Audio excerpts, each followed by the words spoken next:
For more on this and President Trump's immigration crackdown, let's bring in California Democratic Congressman Robert Garcia. Congressman, welcome. Thank you. Happy to be here.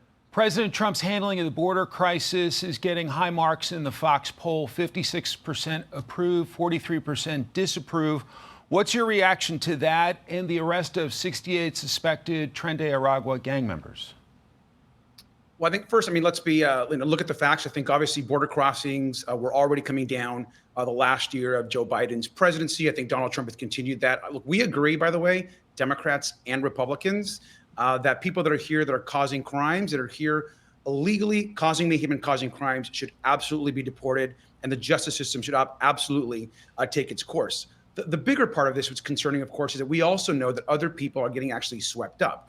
We're talking about people that are U.S. citizens that are getting arrested. We're talking about people that are green card holders that are getting deported. I think that is where we actually have to be much more careful. I think it's shameful that American citizens and green card holders that are here in a legal process are actually now facing some of these deportation issues. Now, as far as criminals that are being actually deported and arrested, Democrats and Republicans both support that, of course. Okay, you've been home back in your district after Congress passed a government funding extension that was unpopular with House Democrats for sure. There's been some pushback on Senate Democratic leader Chuck Schumer.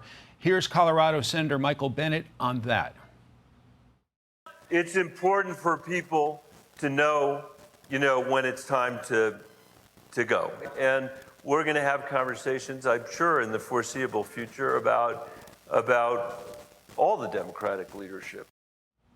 You serve in the House, but would you suggest to your colleagues in the Senate that they should find a new leader?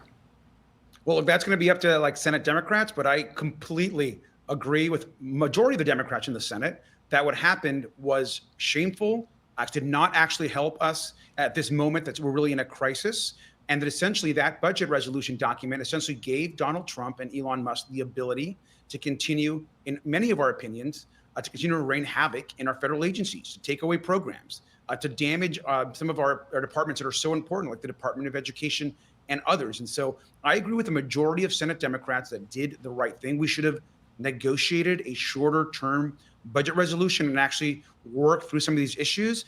Unfortunately, what got through the Senate continues to allow Elon Musk, from the Democratic perspective, to continue to do all the horrible things that I think are happening right now. Leader Schumer says you folks in the House had it easier than the folks in the Senate. Let's play him, and I'll get you to respond. They had it a little easier because they could vote no against the CR and not cause a shutdown. Was it unfair to him to own what people were already calling a potential Schumer shutdown?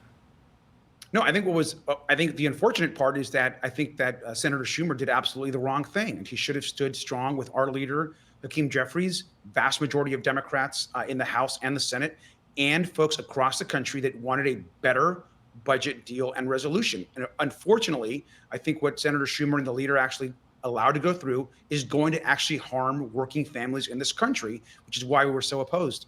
In the Fox poll, approval for congressional Democrats is down substantially, dropping 25 points since October 2023.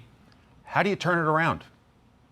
Well, look, I think that right now there's and rightly so, I think people are frustrated, not just with Congress, but with the president, with everything that's going on in this country. Unfortunately, right now, we're at a moment where a vast majority of Washington, D.C. and the structure there is focused on tax cuts for the ultra wealthy, more power for large corporations versus actually helping and supporting what people need, what working class people need. People in this country want to focus on getting the price of groceries down, on making sure that housing is actually affordable, that the rent isn't so high that people can't afford to stay in their homes.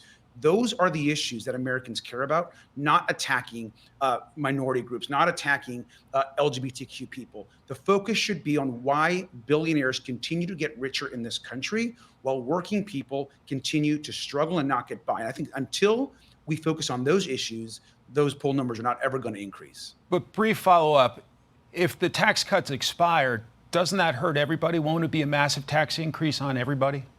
Well, look, I think what Democrats want to see is actually a tax plan that actually helps middle-class Americans and working families. And what we don't want to see is large giveaways to Elon Musk, his companies, and the billionaire class in this country. Congressman Robert Garcia of California, thanks very much for your time today, sir. Thank you. Click here to subscribe to the Fox News YouTube page to catch our hottest interviews and most compelling analysis. You won't get it anywhere else.